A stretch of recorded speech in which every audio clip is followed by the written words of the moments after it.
আমি ফিজিক্স প্রথম পত্রের এমন 5টা অধ্যায়ের নাম বলবো যে 5টা অধ্যায় থেকে 5টা সৃজনশীল আসার সম্ভাবনা 90 থেকে 95%। এবং এই 5টা অধ্যায়ের কোন কোন টাইপ থেকে প্রশ্ন হবে সেই টাইপগুলোও আমি বলে দিব। ঠিক আছে, তো প্রথমে আসি ভেক্টর।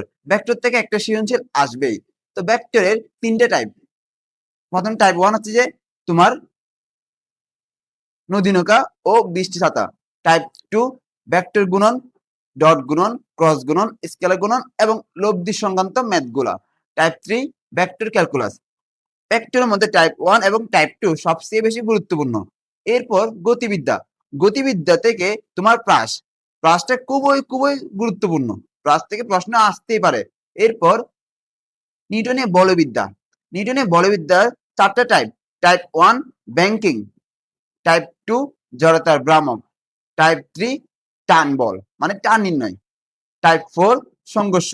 এই 4টা টাইপের মধ্যে টাইপ 1, টাইপ 2, টাইপ 3 খুবই গুরুত্বপূর্ণ। এরপর চ্যাপ্টার 5 কাজ, শক্তি, ক্ষমতা। এই অধ্যায় থেকে তোমার জাস্ট 2 ধরনের প্রশ্ন হবে।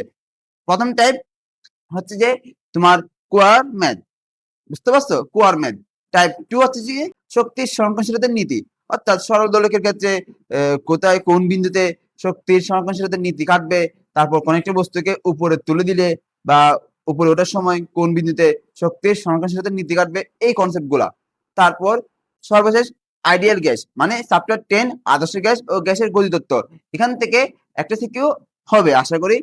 তো এখানে টাইপ গুলা হচ্ছে যে প্রথম টাইপ শিশিরাঙ্গ এবং আপেক্ষিক আর্দ্রতা। টাইপ 2 হ্রদের গভীরতা বা হ্রদের গভীরতা, বয়েল, চার্লস এবং তোমার সমন্বয় সূত্র, এই সূত্রগুলোর সাহায্যে হ্রদের গভীরতা নির্ণয়। এবং টাইপ 3 হচ্ছে যে গ্যাসীয় অণুর গতিশক্তি, বর্গবেগ রিলেটেড কনসেপ্ট গুলা। বুঝতে পারছো? তাহলে এই 5টা অধ্যায় থেকে 5টা সৃজনশীল হওয়ার সম্ভাবনা 90 থেকে 95%। তোমরা সব অধ্যায় পড়ে যাবা।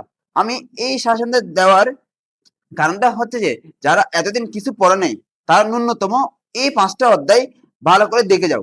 আশা করি এই 5টা অধ্যায় থেকে 5টা সৃজনশীল আসবে।